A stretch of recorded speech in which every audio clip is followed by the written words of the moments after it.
ഇങ്ങനെ പിന്നെങ്ങനെ?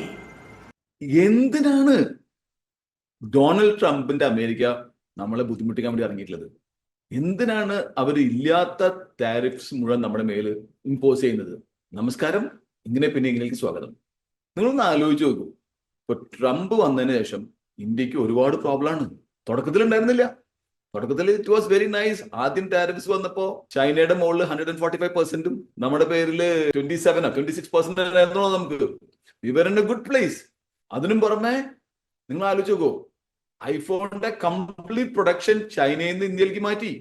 ഇപ്പോ ഇന്ത്യയാണ് ലോകത്തിലെ ഏറ്റവും കൂടുതൽ അമേരിക്കയിലേക്ക് എക്സ്പോർട്ട് ചെയ്യുന്ന കൺട്രി. അറിയോ നിങ്ങൾക്ക്? ട്രംപ് ആദ്യം കുറെ ബഹളമൊക്കെ ഉണ്ടാക്കിയിട്ടുണ്ടായിരുന്നു. ഐഫോൺ ഇന്ത്യയിൽ പ്രൊഡ്യൂസ് ചെയ്താൽ ടാരിഫ്സ് ഇടും, ബഹളാണ്, മറ്റേതാണെന്നൊക്കെ പറഞ്ഞിട്ട്. പക്ഷെ അതൊക്കെ അദ്ദേഹത്തിന്റെ ബേസിന് വേണ്ടി വെറുതെ പറഞ്ഞാണ്. ആൾക്ക് ടാരിഫ് ഇട്ടുണ്ടെങ്കിൽ ഒപ്പിട്ടാൽ മതി. പക്ഷെ ആൾ ഒപ്പിട്ടുണ്ടായിരുന്നില്ല. അതുകൊണ്ടാണ് ഈ ഐഫോണിന്റെ പ്രൊഡക്ഷൻ മുഴുവൻ ഇന്ത്യയിലേക്ക് മാറിയത്. രണ്ടാമത് നിങ്ങൾക്ക് അറിയുമെന്ന് അറിയില്ല, നമുക്കൊരു തേജസ് എന്ന് പറഞ്ഞൊരു ഫൈറ്റർ ജെറ്റ് പ്ലെയിൻ ഉണ്ട്. അതിന്റെ എഞ്ചിൻസ് വരേണ്ടത് ജി എന്നാണ്. അത് 2021 തൊട്ടിട്ട് അത് ഹോൾഡിലായിരുന്നു ബൈഡനുള്ള സമയത്ത്. ട്രംപ് വന്നപ്പോ അത് റിലീസ് ചെയ്തു. ഇപ്പൊ നമുക്ക് ഇൻഡിജിനിയസ് ഫൈറ്റർ ജെറ്റ്സ് ഉണ്ടാക്കണം ഇന്ത്യയിൽ. അതിനൊക്കെ പുറമെ നമ്മള് പഹൽഗാമില് ടെററിസ്റ്റുകൾ നമ്മൾ അറ്റാക്ക് ചെയ്തപ്പോ ആദ്യം എന്താ അവര് പറഞ്ഞത്? സാധാരണ നിലയ്ക്ക് നമ്മളൊരു വേറെ രാജ്യത്തിനെ അറ്റാക്ക് ചെയ്യാൻ പോകണമെങ്കിൽ UN-ലോ നിങ്ങൾ കണ്ടിട്ടില്ലേ, ഇസ്രയേലിന്റെ അഗേൻസ്റ്റ് ഒക്കെ ഒരുപാട് റെസൊല്യൂഷൻ ഒക്കെ ഇറക്കുന്നത്. പക്ഷെ നമ്മുടെ കാശ്മീരിലെ ആൾക്കാരെ ടെററിസ്റ്റുകൾ ഒന്ന് കൊന്നപ്പോ അമേരിക്കൻ വൈസ് പ്രസിഡന്റ് പറഞ്ഞു, നിങ്ങളൊന്ന് കേട്ടു നോക്കൂ. We've obviously been in close contact with our friends in India and Pakistan.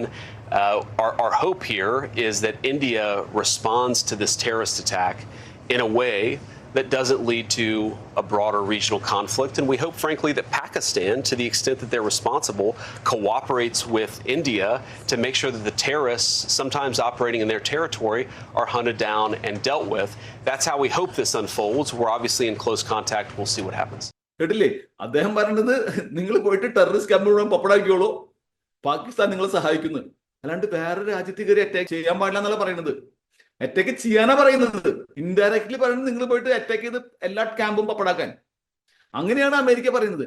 അങ്ങനെ അമേരിക്ക പറയുമ്പോ നമ്മൾ വേറൊരു രാജ്യത്ത് പോയി അറ്റാക്ക് ചെയ്യുമ്പോൾ UN റെസൊല്യൂഷനും ഇല്ല, ഒന്നുമില്ല, ആരും മിണ്ടാണ്ടിരിക്കും. കാരണം അമേരിക്ക പറയുന്നതാണ് ലോകത്തിലെ നിയമം. അത്രയും സപ്പോർട്ടായിരുന്നു നമുക്ക് ആദ്യം അമേരിക്കയിൽ നിന്ന്. അതായത് ഐഫോൺ പ്രൊഡക്ഷൻ മാറ്റി, നമ്മുടെ ഫൈറ്റർ ജെറ്റ്സിനുള്ള എഞ്ചിൻസ് റിലീസ് ചെയ്തു. നമ്മളെ ടെററിസ്റ്റ് അറ്റാക്ക് ചെയ്തപ്പോൾ അവിടെ പോയിട്ട് അടിച്ച് പപ്പടാക്കാൻ ഫുൾ ഗ്രീൻ സിഗ്നലും ഗ്രീൻ ഫ്ലാഗും പപ്പടാക്കാൻ പറഞ്ഞു നമ്മുടെ അടുത്ത്. പിന്നെ എവിടെയാണ് കാര്യങ്ങൾ തെറ്റിയത്?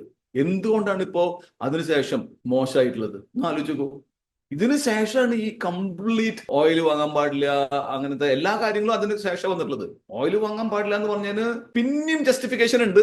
കാരണം ഡൊണാൾഡ് ട്രംപ് തന്നെ ഒരു സ്പീച്ചിൽ പറയുന്നുണ്ട്. അത് ഇതാ, നിങ്ങളൊന്ന് കേട്ടു നോക്കൂ. I've also been working relentlessly, stopping the killing in Ukraine. I thought that would be, of the 7 wars that I stopped, I thought that would be the easiest because of my relationship with President Putin, which had always been a good one. I thought that was going to be the easiest one. But you know, in war, you never know what's going to happen. There are always lots of surprises. അദ്ദേഹം clear ആയിട്ട് പറയണം അദ്ദേഹത്തിന് തെറ്റുപറ്റിയെന്ന്. അദ്ദേഹം വിചാരിച്ചിരുന്നത് ആള് വന്നിട്ടുണ്ടെങ്കിൽ പൂട്ടിനെ വിളിച്ച് പറഞ്ഞാൽ പൂട്ടിന് ഉടനെ വാർ നിർത്തുന്നതാണ്. പൂട്ടിൻ മഹാകർമ്മകാരിയാണെന്ന് ട്രംപിന് അറിയുന്നുണ്ടായിരുന്നില്ല. അപ്പൊ പിന്നെ എന്താ വേറെ വഴി? ഫൈനാൻസ് കട്ട് ചെയ്യണം. ഇന്ത്യയും ചൈനയാണ് കൂടുതൽ ഓയിൽ വാങ്ങുന്നത്, യൂറോപ്യൻ കൺട്രീസും വാങ്ങുന്നുണ്ട്. പക്ഷെ ഇന്ത്യ കുറച്ച് കട്ട് ചെയ്യുകയാണെങ്കിൽ അദ്ദേഹം അമേരിക്കയിൽ നിന്ന് ഓയിൽ തരാന്ന് പറഞ്ഞു നമുക്ക്. അപ്പൊ അത് അദ്ദേഹത്തിന് ഹെൽപ്പ് ചെയ്യായിരുന്നു. നമ്മൾ അവിടെ ചെയ്തിട്ടില്ല, അത് വേറെ കാര്യം. പക്ഷെ അതൊക്കെ നിസ്സാര കാര്യമാണ്. അതൊക്കെ പിന്നെ നമുക്ക് ഇങ്ങനത്തെ ട്രേഡ് ഇഷ്യൂസ് ഒക്കെ നമുക്ക് നിർത്താവുന്നതാണ്. പല കാര്യങ്ങളുണ്ട്. അമേരിക്കയ്ക്ക് പ്രഷർ ഇടാൻ ഒരുപാട് കാര്യങ്ങളുണ്ട്. നമ്മുടെ ശ്രീ ജയശങ്കർ പറയുന്നുണ്ടെങ്കിൽ ആദ്യം ബൈഡൻ പ്രസിഡന്റ് ആയിരിക്കുമ്പോൾ നമ്മളോട് പറഞ്ഞിരുന്നത് റഷ്യൻ ഓയിൽ വാങ്ങാനാണ്. അതിന് കാരണമുണ്ട്. കാരണം ബൈഡൻ ഭരിക്കുമ്പോൾ ബൈഡനാണ് യുദ്ധം തുടങ്ങിയത്. ബൈഡൻ തുടക്കത്തിൽ പറഞ്ഞത് റഷ്യയോട് കുറച്ച് അറ്റാക്ക് ഞാനൊന്നും മിണ്ടില്ല എന്ന്. അത് ഇതാ, നിങ്ങളൊന്ന് കേട്ടു നോക്കൂ. Russia will be held accountable if it invades, and it depends on what it does. It's one thing if it's a minor incursion and then we end up having a fight about what to do and not do, etc. My guess is he will move in. He has to do something. Ukrainian officials reacted with shock with what President Biden said when he talked about a minor incursion might be a different situation. CNN reporter Matthew Chance is on the ground in Kyiv. I mean, as soon as President Biden made that distinction between a minor incursion and a full invasion and suggested that a minor action by the Russian military, an incursion into Ukraine, would elicit a lesser response in terms of sanctions than a full invasion. I mean, my telephone just lit up with people, texting me, Ukrainian officials saying, they were shocked and stunned by what they heard. The big concern expressed by one Ukrainian official I spoke to last night is that this offers Vladimir Putin a green light, in his words, to enter Ukraine at his pleasure, I think was the phrase that he used. അങ്ങനെ റഷ്യനെ push ചെയ്തിട്ട് വാർ start ചെയ്തത് ബൈഡനാണ്. ബൈഡന്റെ ആവശ്യമാണ് ഇങ്ങനെ ഒരു വാർ വേണമെന്നുള്ളത്. എന്നാൽ Trump വാറിന് against ആണ്. Trump വന്നതോടുകൂടി American policy മാറി. അപ്പൊ നമ്മള് അമേരിക്കനെ സപ്പോർട്ട് ചെയ്യാൻ വേണ്ടി റഷ്യൻ ഓയിൽ വാങ്ങിയിരുന്നെങ്കിൽ അന്ന് ബൈഡന് യുദ്ധം വേണമായിരുന്നു. ട്രംപിന് യുദ്ധം വേണ്ട. രണ്ടാൾക്ക് രണ്ട് പോളിസിയാണ്. അപ്പൊ നമ്മൾ അവരെ സഹായിക്കാൻ വേണ്ടി ഓയിൽ വാങ്ങുന്ന സഹായം നിർത്തിക്കോളൂ. എന്തിനാണ് നമ്മൾ വീണ്ടും സഹായിച്ചുകൊണ്ടിരിക്കുന്നത്? പക്ഷെ നമ്മുടെ പേഴ്സണൽ ഇൻട്രസ്റ്റ് നോക്കണം. പേഴ്സണൽ ഇൻട്രസ്റ്റ് ലോങ് ടേം ആയിരിക്കണം. നമുക്ക് ഷോർട്ട് ടേം ബുദ്ധിമുട്ടുകൾ വന്നാലും ലോങ് ടേം ആണ് നമ്മൾ നോക്കേണ്ടത്. ലോങ് ടേം നമുക്ക് പറ്റിയ ഏറ്റവും ബെസ്റ്റ് ആലായി അമേരിക്കയാണ്. അമേരിക്കയുടെ ഇക്കോണമി എന്ന് പറയുന്നത് $30 ട്രില്യൺ ആണ്. നമ്മുടെ റഷ്യയുടെ 1.8 ബ്രസീലിന്റെ 2.2 ട്രില്യനും ചൈനയുടെ ഓൾമോസ്റ്റ് 20 ട്രില്യന്റെ അടുത്തുണ്ട്. പക്ഷെ ചൈന നമ്മുടെ ഫ്രണ്ട് ആണോ? നിങ്ങൾ ആലോചിച്ച് നോക്കൂ. ചൈനയാണ് നമ്മളിപ്പോ അടുത്ത് കഴിഞ്ഞ ഓപ്പറേഷൻ സിന്ദൂറിൽ പാകിസ്ഥാന് എല്ലാ സപ്പോർട്ടും കൊടുത്തത്. അവരുടെ ജെറ്റ്സ് വെച്ചിട്ടാണ് നമ്മളെ ആക്രമിക്കുന്നുണ്ടായിരുന്നത്. ചൈനയാണ് ഫുൾ ടെക്നോളജി ട്രാൻസ്ഫർ ചെയ്തത്. അങ്ങനെയുള്ള ചൈനയുടെ ഫ്രണ്ട്സ് ആവണോ നമ്മൾ നോക്കുന്നത്? നിങ്ങളൊന്ന് ആലോചിച്ചു എവിടെയാണ് അതിലൊരു ന്യായമുള്ളത്? അതിനൊക്കെ പുറമെ ഇനി ട്രേഡ് തന്നെ എടുക്കാതിരിക്കുക. ട്രേഡ് എടുക്കുകയാണെങ്കിൽ തന്നെ നമുക്ക് അമേരിക്കയായിട്ട് ട്രേഡ് സർപ്ലസ് ആണ്. അതായത് നമ്മളാണ് അമേരിക്കയിലേക്ക് കൂടുതൽ സാധനങ്ങൾ കയറ്റി അയക്കുന്നത്. അമേരിക്കയിൽ നിന്ന് കുറച്ച് നമ്മൾ ഇമ്പോർട്ട് ചെയ്യുന്നുള്ളൂ. എന്നാൽ ചൈന എടുക്കുകയാണെങ്കിൽ നമുക്ക് ചൈനയായിട്ട് ട്രേഡ് ഡെഫിസിറ്റ് ആണ്. ചൈന നമ്മുടെ അടുത്ത് വന്നിട്ട് സാധനങ്ങൾ ഡംപ് ചെയ്യാണ്. അപ്പൊ നമുക്ക് ഏതാളാ കൂടുതൽ നല്ലത് നമ്മുടെ രാജ്യത്തിന്? അപ്പോഴും അമേരിക്ക നല്ലത്. പിന്നെ എന്തിനാണ് നമ്മൾ അമേരിക്കനെ വെല്ലുവിളിക്കുന്നത്? ഞാൻ ഈ വീഡിയോയുടെ അവസാനത്തിൽ നിങ്ങൾക്ക് പറയാനുണ്ട് റിയൽ കാരണം എന്തെന്നുള്ളത്. അതിന് നമ്മൾ ഒരുപാട് കാര്യങ്ങൾ നോക്കുമ്പോൾ നമുക്ക് ഇന്ത്യക്ക് ഒരു നിലയ്ക്കും നല്ലതല്ല. പിന്നെ നമ്മളിപ്പോ ആരായിട്ട് ഫ്രണ്ട്സ് എന്ന് പറയുന്നത് China, Russia, North Korea, Iran, Brazil. ആലോചിച്ചൊക്കെ ഇവിടെയൊക്കെ ഭരിക്കുന്നത് ആരാണ്? എല്ലാം ഡിക്റ്റേറ്റേഴ്സ് ആണ്. നമ്മള് ലോകത്തിലെ ഏറ്റവും വലിയ ഡെമോക്രസിയാണ്. ഇത് ആലിബാബയും 41 കള്ളന്മാരും പറഞ്ഞ മാതിരിയാണ്. എല്ലാം കള്ളന്മാരുടെ കൂടിയാണ്. മോദിജി മാത്രം ഒരു നല്ലൊരു മനുഷ്യനുള്ളതില്. ബാക്കി ആരുമില്ല. ഇന്ത്യക്ക് നാണക്കേടാണ് ഇവരായിട്ട് കൂട്ടുകൂടുന്നത് തന്നെ. ഇത് മലയാള സിനിമയില്, പണ്ടത്തെ സിനിമയില്, ഇപ്പൊ എനിക്ക് അങ്ങനെ ഉണ്ടോന്ന് അറിയില്ല, പണ്ട് ജയനും നസീറും കൂടി തല്ലുകൂടിയാല് ജയൻ പോയിട്ട് ഉമ്മറിന്റെയും ബാലങ്കനാരും കൂടെ കൂടുന്ന മാതിരിയായി. വല്ല കാര്യമുണ്ടാ? ഞാൻ പറഞ്ഞ ശരിയല്ലേ? അപ്പൊ നമ്മൾ ഇന്ത്യയും അമേരിക്കയും ലോകത്തിലെ ഏറ്റവും വലിയ ഡെമോക്രസീസ് ആണ്. എന്നിട്ട് ഇപ്പൊ നമ്മൾ ആരുടെ പോകുന്നത്? കള്ളന്മാരുടെ കൂടെ. ചൈന, റഷ്യ, ഇറാൻ, ബ്രസീല്, ഇവരൊക്കെ തന്നെ കള്ളന്മാരാണ്. എന്ന് മാത്രമല്ല അവരെ നമുക്കൊന്നും കിട്ടാനുമില്ല, നമുക്ക് ലാഭമില്ല. ലോങ് ടേമിൽ നഷ്ടം മാത്രമേ വരുന്നുള്ളൂ. പക്ഷെ എന്തിനാണ് അമേരിക്ക നമ്മൾ ഉപദ്രവിക്കുന്നത്? ഇതൊക്കെ വന്നത് നമ്മുടെ ഓപ്പറേഷൻ സിന്ദൂറിന് ശേഷമാണ്. അതിനുശേഷം എന്തുണ്ടായത്? എന്തുകൊണ്ട് ഇങ്ങനെ പ്രശ്നം വരുന്നു? പ്രധാന കാരണം എന്താ അറിയോ? പ്രസിഡന്റ് ട്രംപിന്റെ ഏറ്റവും വലിയ പ്രോബ്ലം എന്താണ്? അദ്ദേഹത്തിന്റെ ഈഗോ എന്ന് പറഞ്ഞിട്ടുണ്ടെങ്കിൽ വലിയ ഈഗോ ആണ്.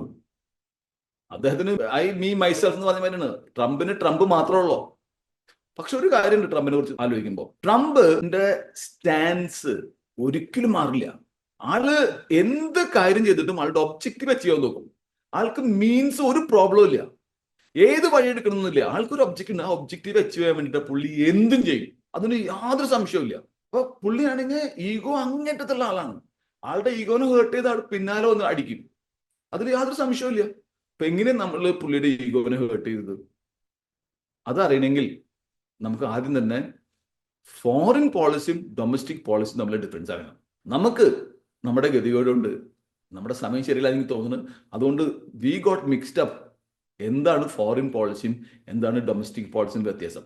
അപ്പൊ നമ്മുടെ ഇന്ത്യയിൽ നമ്മൾ എന്താ പറയാ, കാശ്മീരിൽ നമ്മളൊരു മീഡിയേറ്റർ അനുവദിക്കില്ല. എന്തുകൊണ്ട് മീഡിയേറ്റർ അനുവദിക്കില്ല? കാരണം അത് നമ്മുടെ രാജ്യത്തിലെ കാര്യമാണ്. കാശ്മീർ നമ്മുടെ ഇന്ത്യയുടെ ഒരു ഇന്റഗ്രൽ പാർട്ടാണ്. അത് അവിടെ ഒരാളുടെ അഭിപ്രായം നമുക്ക് ആവശ്യമില്ല.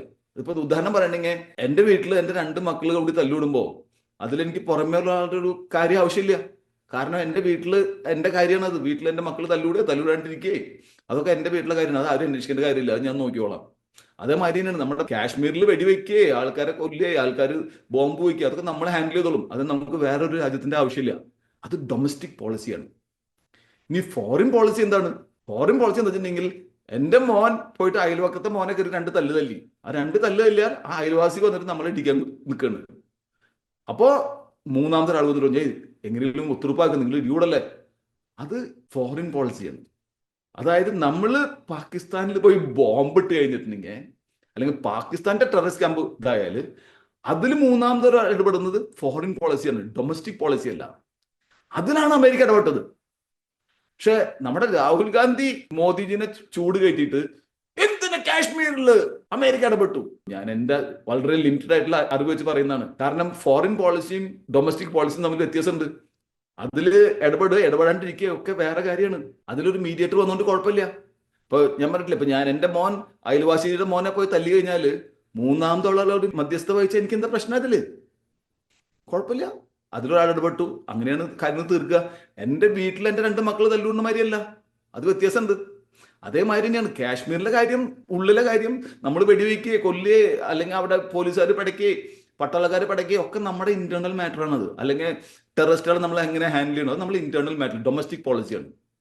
പക്ഷെ നമ്മൾ പാകിസ്ഥാനിലെ ടെറിട്ടറിയിൽ പോയിട്ട് അവരുടെ ടെററിസ്റ്റ് ക്യാമ്പ് ബോംബ് ചെയ്യുമ്പോൾ, അല്ലെങ്കിൽ അവരുടെ കൺട്രിയിൽ വേറൊരു രാജ്യത്ത് പോയി ബോംബ് ചെയ്യുമ്പോൾ അത് ഫോറിൻ പോളിസിയായി മാറി.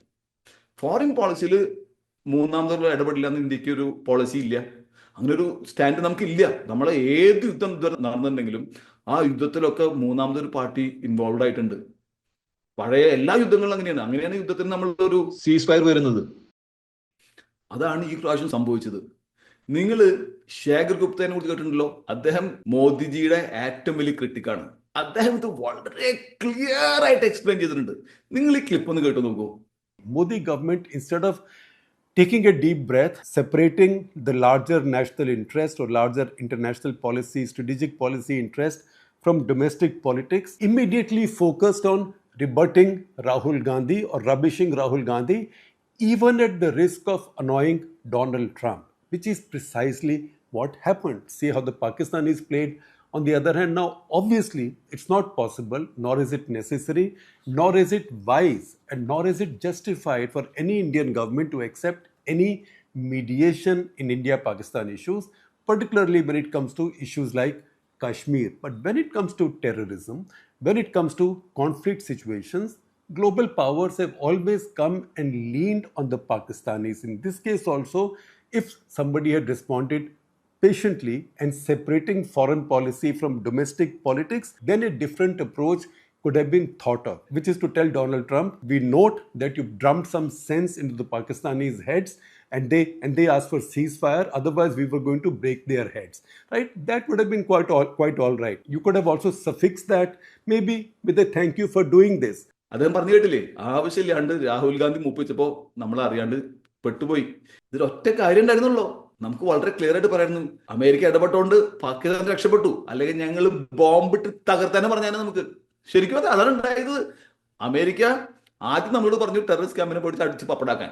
നമ്മൾ ടെററിസ്റ്റ് ക്യാമ്പിനെ അടിച്ച് പപ്പടാക്കി. അതിനുശേഷം യുദ്ധം സ്റ്റാർട്ട് ചെയ്തപ്പോ അമേരിക്ക സത്യം പറഞ്ഞ IMF വഴി പാകിസ്ഥാന് $1 ബില്യൺ കൊടുത്തു, ഈ നമ്മളെ പാകിസ്ഥാൻ വിളിക്കുന്നതിന്റെ തലേ ദിവസം. എന്നിട്ടാണ് പാകിസ്ഥാൻ നമ്മളോട് വിളിച്ചിട്ട് പറഞ്ഞത്, അതെ ദയവേത് നമുക്ക് യുദ്ധം നിർത്തണം. പാകിസ്ഥാനാണ് പറഞ്ഞത്, അത് അമേരിക്ക ചെയ്യിപ്പിച്ചാണ്. അതുകൊണ്ടാണ് ഈ ട്രംപ് പറയുന്നത് ഞാൻ ട്രേഡ് ഉപയോഗിച്ചു. അത് പൈസ കൊടുത്തു എന്നാ പറയുന്നത്. പാകിസ്ഥാന്റെ അഭിമാനത്തിന്റെ വില ആ കൂടി $1 ബില്യൺ. അവരെല്ലാ അഭിമാനവും കളഞ്ഞ് ഇന്ത്യയുടെ കാല് പിടിച്ചു. ഇന്ത്യക്ക് ഒറ്റ കാര്യം പറയുന്നുള്ളൂ, താങ്ക് യു പ്രസിഡന്റ് ട്രംപ് പറഞ്ഞാൽ മതിയായിരുന്നു, നമുക്കൊരു നഷ്ടം വരാനില്ല. എന്നിട്ട് നമുക്കൊരു സെന്റൻസ് കൂടുതൽ ആഡ് ചെയ്യായിരുന്നു. പ്രസിഡന്റ് ട്രംപ് ഇതിൽ ഇടപെട്ടില്ലെങ്കിൽ ഞങ്ങൾ പാകിസ്ഥാൻ എന്നുള്ള രാജ്യം ഈ ലോകത്ത് തന്നെ തുടച്ചു നിൽക്കാന്ന് പറയുന്നു. നമുക്ക് എന്താ പ്രശ്നം? സത്യാവസ്ഥ അതാണ്. നമുക്ക് അവരെ ഭസ്മാക്കാൻ ഒരു സമയം വേണ്ട. അമേരിക്ക ഇടപെട്ടിട്ടാണ് യുദ്ധം നിർത്തിയത്. അത് ആക്സെപ്റ്റ് ചെയ്യുകയാണെങ്കിൽ ട്രംപിന്റെ ഈഗോന് ഒരു പ്രോബ്ലം ഉണ്ടാവില്ലായിരുന്നു. ഇപ്പൊ ട്രംപിന്റെ ഈഗോനെ വളരെയായിട്ട് ഹേർട്ട് ചെയ്തിരിക്കുന്നു. അത് ഇന്ത്യക്ക് വരുന്ന ഭവിഷ്യത്തുകൾ ഒരുപാട് കൂടുതലാണ്. നീ ഇത് അവിടെ നിന്നോ, അവിടെയും നിന്നില്ല, അത് ചെയ്തു. പിന്നെ നമ്മളെന്താ ചെയ്തത്? നമ്മൾ ആ ഷെങ്കൻ സമ്മിറ്റിൽ പോയിട്ട് പൂട്ടിന്റെയും ഷീയുടെ കൂടെ ഫോട്ടോ എടുത്തിട്ട് മോദിജി ട്രംപിനെ വെല്ലുവിളിച്ചിരിക്കുകയാണ്. അമേരിക്കയിൽ ഭയങ്കര ബാഡ് പ്രസ് അതിന് കിട്ടിയത്. നിങ്ങൾക്ക് തോന്നുന്നുണ്ടോ ചൈന നമ്മുടെ കൂടെ നിൽക്കുന്നു? ചൈനയുടെ ഫോറിൻ മിനിസ്റ്റർ ഇന്ത്യയിൽ വന്നിട്ട് അവിടെ നിന്ന് നേരെ പോയത് പാകിസ്ഥാനിലാണ്. എന്നിട്ട് പാകിസ്ഥാനിൽ പറഞ്ഞു, നിങ്ങളാണ് ഞങ്ങളുടെ ബെസ്റ്റ് ഫ്രണ്ട്, നിങ്ങളുടെ കൂടെ ഞങ്ങൾ എപ്പോഴും നിൽക്കുന്നത്. Chinese Foreign Minister Wang Yi met his Pakistan counterpart Ishaq Dar in Islamabad. This as per a readout of the meeting that was released by Wang's ministry. Wang told Dar Beijing would continue supporting Islamabad in safeguarding its national independence, sovereignty and territorial integrity and combating terrorism adding that China would continue to give priority to Pakistan in its regional diplomacy. Adding that China would continue to give priority to Pakistan in its regional diplomacy. Wang Yi kicked off his tour with a visit to India. അങ്ങനെയുള്ള ചൈനയുടെ കൂടെ നമുക്ക് എങ്ങനെയാ ഒരുമിച്ച് നിൽക്കാൻ പറ്റുക? നിങ്ങളൊന്ന് ആലോചിച്ചോക്കോ. ഇപ്പൊ ഈ ചൈന ന്യൂട്രൽ അല്ല, ചൈന പാകിസ്ഥാന്റെ കൂടിയാണ്. ചൈന ന്യൂട്രൽ ആണെങ്കിൽ പോലും നമുക്ക് നല്ലതായിരുന്നു. നിങ്ങൾക്ക് ഞാൻ പറയുന്നത് മനസ്സിലാവുണ്ടോ? ഇതിലൊക്കെ വന്ന ഏറ്റവും വലിയ ഭവിഷ്യത്ത് എന്താണെന്ന് അറിയും? അമേരിക്കയിൽ എടുക്കുകയാണെങ്കിൽ ലെഫ്റ്റ് വിംഗ് ഗവൺമെന്റ്സിന് മുഴുവൻ ഇന്ത്യയിലെ ദേഷ്യമാണ്. കാരണം മോദിജി ഒരു റൈറ്റ് വിംഗ് ഗവൺമെന്റ് ആണ്. അതിന് മുമ്പാണെങ്കിൽ ഇന്ത്യൻ ഗവൺമെന്റ് ലെഫ്റ്റ് വിംഗ് ആയിരിക്കുമ്പോൾ പോലും നമ്മൾ നിന്നിരുന്നത് റഷ്യയുടെ കൂടിയാണ്. അപ്പൊ ഇത്ര കൊല്ലങ്ങളുടെ ഇടയിൽ ഒരു അമേരിക്കൻ പ്രസിഡന്റ് പോലും ഇന്ത്യനെ സപ്പോർട്ട് ചെയ്തിട്ടില്ല. ഇനി അമേരിക്കൻ ഡീപ് സ്റ്റേറ്റിനും ഇന്ത്യനെ ദേഷ്യമാണ്. മോദിജി വന്നതിന് ശേഷം ഡീപ് സ്റ്റേറ്റ് ഇന്ത്യനെ തകർക്കണം എന്നുള്ളതാണ്. ആകെ കൂടി ഇന്ത്യയുടെ ഒരേ ഒരു ഹോപ്പ് പ്രസിഡന്റ് ട്രംപ് ആയിരുന്നു. പ്രസിഡന്റ് ട്രംപ് വന്നതിന് ശേഷം ഇന്ത്യനെ ഒരുപാട് സപ്പോർട്ട് ചെയ്യുന്നുണ്ട്. എന്നാൽ നിങ്ങളൊന്ന് ആലോചിക്കോ, ഈ അമേരിക്കൻ ഇലക്ഷൻ കഴിയുന്നവരെ അല്ലെങ്കിൽ കഴിഞ്ഞ കൊല്ലം ഇന്ത്യയിലെ ഒട്ടുമിക്ക ആൾക്കാരും ട്രംപ് വരാൻ വേണ്ടി പ്രാർത്ഥിക്കായിരുന്നു. എല്ലാവരും ട്രംപ് ഹീറോ എന്ന് പറഞ്ഞിരുന്നത്. അത് ലോകത്തിലെ ലെഫ്റ്റ് വിംഗ് മീഡിയക്ക് ഭയങ്കര പ്രോബ്ലം ആയിരുന്നു. ഇപ്പൊ നമ്മള് ലെഫ്റ്റ് വിംഗ് മീഡിയക്ക് വേണ്ടത് ചെയ്തു കൊടുത്തു. ഇപ്പൊ നമ്മൾ ആലോചിക്കോ, നമ്മുടെ ഇന്ത്യയിലെ സെന്റിമെന്റ്സ് എന്താണ്? എല്ലാവർക്കും ട്രംപിന്റെ ദേഷ്യമാണ്. ആർക്ക് ട്രംപിന് ദേഷ്യമില്ലാത്ത ഇപ്പൊ നമ്മുടെ നാട്ടില്? എല്ലാവരും ട്രംപ് തല്ലിപ്പൊളി എന്ന് പറയുന്നത്. എന്നാൽ ഈ തല്ലിപ്പൊളി എന്ന് പറയാനുള്ള മെയിൻ കാരണം എന്താണെന്നറിയോ? മീഡിയ ഒരിക്കലും ഈ ഐഫോൺ പ്രൊഡക്ഷൻ ഇന്ത്യയിലേക്ക് മാറ്റിയ കാര്യമോ, അല്ലെങ്കിൽ തേജസിന് വേണ്ടി GE എഞ്ചിൻസ് റിലീസ് ചെയ്ത കാര്യമോ, അല്ലെങ്കിൽ പാകിസ്ഥാനി ടെററിസ്റ്റ് പഹൽഗാമിൽ വന്ന് നമ്മളെ ആൾക്കാരെ കൊന്നപ്പോ അമേരിക്ക പറഞ്ഞ എന്താണ്? തിരിച്ചു പോയി അടിക്കാനാ പറഞ്ഞത്. അതൊന്നും മീഡിയ പറയുന്നില്ല. മീഡിയ അതൊക്കെ ഹൈഡ് ചെയ്തിട്ട് ഈ ട്രംപ് പറയുന്ന കുറെ ആവശ്യമില്ലാത്ത സ്റ്റേറ്റ്മെന്റ്സ് മാത്രമാണ് എടുത്ത് നമ്മളോട് പറയുന്നത്. അത് നമ്മുടെ ഈഗോനെ ഹേർട്ട് ചെയ്യാണ്. എനിക്കും ഇന്ത്യക്കാരനായിട്ട് ട്രംപ് പറഞ്ഞു വെക്കുമ്പോൾ ഒരു താല്പര്യമില്ല. പക്ഷെ I don't take him seriously. Trump നമ്മൾ ഡെഡ് ഇക്കോണമി ആവും. എന്നാൽ അദ്ദേഹം ഡെഡ് ഇക്കോണമി എന്ന് പറഞ്ഞിട്ട് നമുക്ക് ബിസിനസ് തന്നാൽ നമുക്ക് അത് മതി. ആളെന്തുകൊണ്ട് പറഞ്ഞോട്ടെ. നമ്മൾ നമ്മുടെ ആവശ്യമില്ലാണ്ട് ഈഗോ നോക്കിയിട്ട് നമ്മൾ ബിസിനസ് കളയാണ്. എന്റെ അഭിപ്രായത്തിൽ ഏറ്റവും വലിയ പ്രോബ്ലം വന്നത് നമ്മുടെ മോദിജി ചൈനയുടെ ജിയുടെ കൂടിയും പുടിന്റെ കൂടിയൊക്കെ ഫോട്ടോ എടുത്തിട്ട് അത് ഇവിടെ അമേരിക്കൻ പ്രസ്സിൽ ഭയങ്കര പ്രോബ്ലം ആയിരുന്നു. അതിനുശേഷമാണ് ഈ H1B വിസയ്ക്കൊക്കെ $100,000 ഒക്കെ ഫീ ഏർപ്പാടാക്കിയത്. അതുവരെ നമ്മുടെ സപ്പോർട്ട് ചെയ്തിരുന്ന റൈറ്റ് വിംഗ് ചാനൽസ് മുഴുവൻ ഇപ്പൊ ഇന്ത്യക്ക് എതിരാണ്. I'm going to make a prediction now. ഇപ്പൊ തന്നെ I can feel it here in US. Very soon. ഇതുവരെ ഇന്ത്യക്കാരെടുത്ത് അമേരിക്കക്കാർക്ക് നമ്മൾ ഒരു ഇരയായിരുന്നില്ല. അവരെ നമ്മളെ മൈൻഡ് ചെയ്യാറുണ്ടായിരുന്നില്ല. എന്നാൽ ഇനി തൊട്ട് ഇന്ത്യക്കാരുടെ അടുത്ത് അവർക്കൊരു ദേഷ്യമുണ്ട്. റേസിസം ഒരുപാട് കൂടുതലും 5 to 10 yearsനുള്ളിൽ ഇന്ത്യക്കാരോടുള്ള ദേഷ്യം കൂടി വരും. അതിനൊരു പ്രധാന കാരണം കൂടി ഉണ്ട് കേട്ടോ. നമ്മുടെ ജ്യൂസിനെ ലോകത്തിൽ എല്ലാവർക്കും ദേഷ്യമുണ്ട്. അതിന് കാരണം എന്താ വെച്ചിട്ടുണ്ടെങ്കിൽ ആകെ കൂടി 1,60,00,000 ജ്യൂസാ വേൾഡിൽ തന്നെ ഉള്ളു. വേൾഡില്. എന്നാൽ അവർ ഭയങ്കര സക്സസ്ഫുൾ ആണ്. ഈ ജ്യൂസിന് 200 വരെ നോബൽ പ്രൈസസ് കിട്ടിയിട്ടുണ്ട്. നമ്മൾ ഇന്ത്യയിൽ 1.4 ബില്യൺ ആൾക്കാർക്ക് കിട്ടിയുള്ളത് 9 നോബൽ പ്രൈസോ എന്തോ ആണ്. 2 ബില്യൺ മുസ്ലിംസിന് കിട്ടിയിട്ടുള്ളത് 15 നോബൽ പ്രൈസ് ആണ്. എന്നാൽ അമേരിക്കയിലെ ഏറ്റവും സക്സസ്ഫുൾ ആൾക്കാർ അവരാണ് വെപ്പ്. അതുകൊണ്ടാണ് ആൾക്കാർക്ക് അവരോട് ദേഷ്യം. അല്ലാണ്ട് അവരാരും തല്ലാനും കൊല്ലാനും വന്നിട്ടില്ല. അപ്പൊ നമ്മളിപ്പോ നോക്കുമ്പോൾ ഒരു ജൂവും ഒരാളും തല്ലാനും വരുന്നില്ല. അതേമാതിരി ഇന്ത്യക്കാരുടെ കാര്യം ഇപ്പോ ആസ് വി സ്പീക്ക് അമേരിക്കയിലെ ഏറ്റവും റിച്ചസ്റ്റ് കമ്മ്യൂണിറ്റി ഇന്ത്യൻസ് ആണ്. നമ്മൾ ഇവിടുത്തെ 1% പോപ്പുലേഷൻ ആണല്ലോ. പക്ഷെ 5% ടാക്സ് അടയ്ക്കുന്ന ഇന്ത്യക്കാരാണ്. എന്നാൽ ഒട്ടുമിക്ക കമ്പനിയുടെ CEOs ഇന്ത്യക്കാരാണ്. അത് തന്നെ മതി നമ്മളോട് ദേഷ്യം വരാനായിട്ട്. അതിന് ഫ്യൂവൽ ആഡ് ചെയ്യണ മാതിരിയാണ് നമ്മൾ ഈ ഫോട്ടോ ഒക്കെ എടുത്ത് അയച്ചു കൊടുത്തുള്ളത്. ഇപ്പൊ ട്രംപിനെ നേരിട്ട് വെല്ലുവിളിച്ചിരിക്കുകയാണ്. ഇപ്പൊ ട്രംപിന്റെ അമേരിക്കയിലെ ബേസ് ഭയങ്കര സ്ട്രോങ് ആണ്. അവരുടെ കണ്ണിൽ നമ്മൾ ചെയ്തത് മഹാ തെറ്റാണ്. അതുകൊണ്ട് ഇപ്പൊ ലെഫ്റ്റ് വിംഗ് മീഡിയക്ക് എന്തായാലും നമ്മളെ ദേഷ്യമായിരുന്നു. ഇനി റൈറ്റ് വിംഗ് കൂടി പോയാൽ നമ്മുടെ കാര്യം കട്ട പോവുകയാണ്. അല്ലെങ്കിൽ mark my words, the next few years അമേരിക്കയിൽ ഇന്ത്യക്കാരുടെ കാര്യം മഹാ സങ്കടമാണ്. ഇതുവരെ ഒരു റേസസ് ഉണ്ടായിരുന്നില്ല. ഇതുവരെ നമ്മൾ അവർ മൈൻഡ് ചെയ്തിരുന്നില്ല. ഇനി അത് അവർ നോട്ടീസ് ചെയ്ത് തുടങ്ങും. എനിക്ക് അവസാനം പറയാനുള്ളത് എന്താ വെച്ചിട്ടുണ്ടെങ്കിൽ ശേഖർ ഗുപ്ത പറഞ്ഞ മാതിരി എങ്ങനെയാ അതിൽ നിന്ന് നമ്മൾ പുറത്തേക്ക് പോരാന്ന് അറിയില്ല. ഒരു ഓഫ് റാമ്പ് നമുക്ക് വേണം. മോദിജി എങ്ങനെയെങ്കിലും ആ ഫാക്ട് ആക്സെപ്റ്റ് ചെയ്യണം. നമ്മൾ ഇന്ത്യക്കാർ തന്നെ ആക്സെപ്റ്റ് ചെയ്യണം. ട്രംപാണ് സീസ് ഫയർ ഉണ്ടാക്കിയത്. അത് ആക്സെപ്റ്റ് ചെയ്തിട്ട് അദ്ദേഹത്തിന് നമ്മളും ഒരു നോബൽ പ്രൈസിനെ നോമിനേറ്റ് ചെയ്യുകയാണെങ്കിൽ എല്ലാ പ്രശ്നവും കഴിഞ്ഞു. നിങ്ങൾക്ക് ഈ വീഡിയോ ഇഷ്ടമായാൽ ലൈക്ക് ചെയ്യാനും സബ്സ്ക്രൈബ് ചെയ്യാനും ഷെയർ ചെയ്യാനും മറക്കരുത്. നന്ദി, നമസ്കാരം.